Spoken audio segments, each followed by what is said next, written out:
Platinum Medical Care Hospital kwenye hii wiki ya maadhimisho ya mchangia damu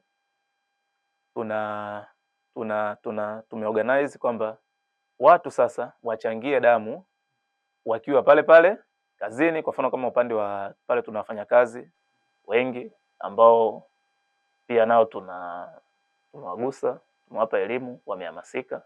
Kwa hiyo pia nao tunatarajia watachangia damu kwenye yani siku yoyote kuanzia tarehe 1 mpaka tarehe 14 mwezi wa 6. Lakini pia tuna watu mbalimbali. Unajua sio kila mtu ambaye anakuja hospitalini ni mgonjwa. Inawezekana kuna mwingine pia amemsindikiza mtu tu, au kuna mwingine amekuja kumuona mgonjwa amefanyaje, ambaye amelazwa. So kupitia hawa watu pia wote tuna mpango wa kuendelea kuhamasisha ili waweze kuchangia damu.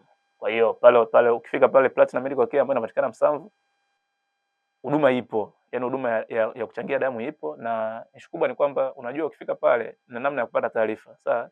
Lakini tumeweza kuweka mpango mzuri kwamba ukifika mtu akisema kwamba anakuja kuchangia damu, mtu amshangai. Unajua kuchangia damu ni nini?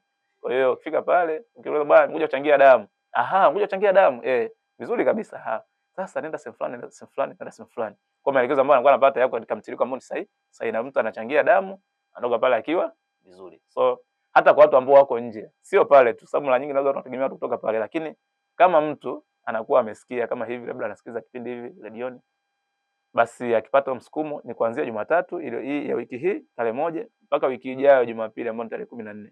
So mtu muda wote kuanzia asubuhi mpaka ifikia jioni, basi ukipata muda unaweza kufika pale hospitalini, huduma zinaendelea.